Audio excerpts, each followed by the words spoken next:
Ranger TV India, ना धर्म ना जात, केवल सच के साथ। दर्शकों, आपको हमारा चैनल पसंद आता है तो सब्सक्राइब करें, लाइक करें, शेयर करें, कमेंट जरूर करें। नमस्कार दर्शकों, मैं हूं अमित बॉर्सन और आप देख रहे हैं रेंजर टीवी इंडिया, ना धर्म ना जात, केवल सत्य के साथ। दर्शकों, जिस प्रकार से भारत देश के अंदर जो देसी आतंकवाद पनपता चला जा रहा है 8-10 वर्षों के अंदर, क्योंकि जिस प्रकार से हमारे देश के प्रधानमंत्री नरेंद्र मोदी जी और जहां पर बीजेपी की सरकार है प्रदेशों में, वहां पर देसी आतंकवादी फल फूल रहा है।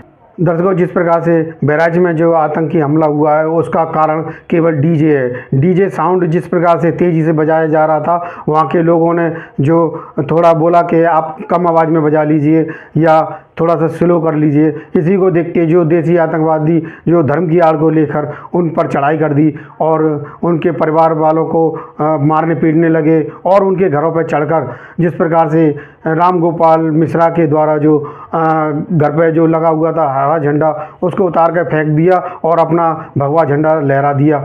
और इस प्रकार का जो जोश दिखा रहा था कि जिस प्रकार से हमने किसी दुश्मन के राज्य में फतह कर ली है। तो जिस प्रकार से जो गरीब परिवार के लोग थे उनको महसूस होने लगा कि ये लोग हमारे ऊपर जानलेवा हमला कर सकते हैं। तो जैसे ही वो लोग जो देसी आतंकवादी उनके घरों पर, गरीबों के घरों पर चढ़ाई करने लगी, तो उन्होंने देखा कि हमारी जान खतरे में, तो शायद हो सकता है उन्होंने अपनी जान बचाने के लिए गोली भी चलाई, जिसके कारण जो राम गोपाल मिश्रा है उसको गोली लग गई और वो वहीं पर ढेर हो गया। और अगर जिस प्रकार से शासन प्रशासन, पुलिस प्रशासन मुस्तैदी से नहीं होता तो हो सकता है और भी ज़्यादा लोगों की जानें जा सकती थी। जिस प्रकार से शासन प्रशासन के लोग भारत देश के संविधान के हिसाब से चलते हैं, उनको हिंदू या मुस्लिम नहीं दिखाई देते, उनको जिस प्रकार से जो माहौल ख़राब करता है उन पर लाठीचार्ज या काबू करने की कोशिश की जाती है। इसी प्रकार से वहाँ पर जो आतंकवादी, जो देसी आतंकवादी आतंक फैला रहे थे, उन पर लाठीचार्ज की हमारे उत्तर प्रदेश की पुलिस के द्वारा और उनको भगाया गया।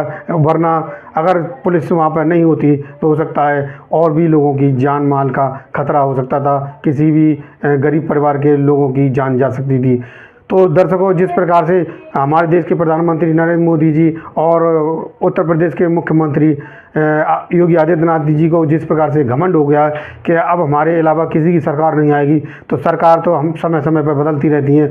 ये प्रकृति का भी नियम है कि हमेशा परिवर्तनशील रहता है। और आप जैसे डबल इंजन की सरकार उत्तर प्रदेश के अंदर चल रही है, उसको देखते हुए जो कानून व्यवस्था है हमारे देश के डबल इंजन की सरकार का बिल्कुल विफल है। आए दिन आप लोग देखते रहते हैं, कहीं ना कहीं किसी न किसी रूप में देसी आतंकवादियों के द्वारा किसी गरीब परिवार को पीट कर मार दिया जाता है या धर्म की आड़ को लेकर उनको मार दिया जाता है। इसी प्रकार की ये कहानियाँ चल रही हैं भारत देश के अंदर। लेकिन समय बदलेगा और जिस प्रकार से योगी जी और हमारे देश के प्रधानमंत्री नरेंद्र मोदी जी जो सरकार में ढिलाई दे रखी है, कुछ देसी आतंकवादियों को जिन पर काबू नहीं किया जा रहा है, उनको काबू करने के लिए आने वाले समय में कोई ना कोई सरकार आएगी जिससे कि इन देसी आतंकवादियों को भी प्रतिबंध लगा सकें।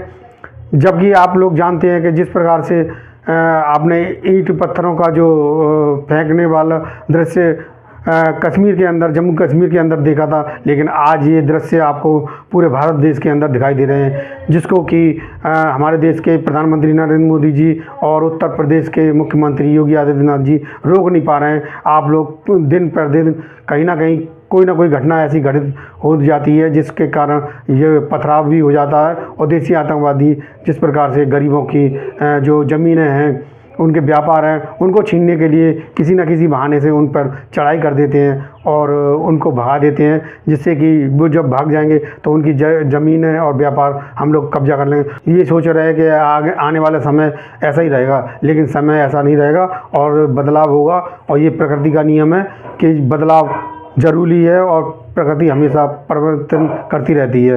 तो सरकार हमेशा ऐसी ही नहीं रहेगी, हो सकता है बदल जाए और आने वाली सरकारें इस देसी आतंकवादी को जड़ से ख़त्म करने की कोशिश की जाएगी। तो दर्शकों, जिस प्रकार से जो घटनाएं घटित होती जा रही हैं, तो हम अपने दर्शकों से भी कहना चाहेंगे कि देसी आतंकवादियों से बच के रहें और संभल के रहें। और जहाँ तक हो आप लोग अपनी अपनी घरों पर वीडियो कैमरा लगाएं, जिससे कि कोई भी आपके घर पर वारदात होती है तो उसमें कैप्चर हो सके। और आप लोगों के पास मोबाइल भी है तो जहाँ पर भी जो घटना हो आप कैप्चर करके रखें, जिससे कि आने वाले समय में आपकी सुरक्षा भी की जा सके। इसी के साथ हम विदा लेते हैं दर्शकों, फिर मिलेंगे किसी अन्य विषय को लेकर। तब तक के लिए नमस्कार। तो आज की न्यूज़ आपको पसंद आए तो लाइक करें, शेयर करें, कमेंट करें, सब्सक्राइब ज़रूर करें, जिससे कि हमारा चैनल आगे बढ़ सके और हम अपने देश और देशवासियों की सेवा कर सकें। इसी के साथ फिर मुलाकात होगी, तब तक के लिए आपसे विदा लेते हैं। नमस्कार।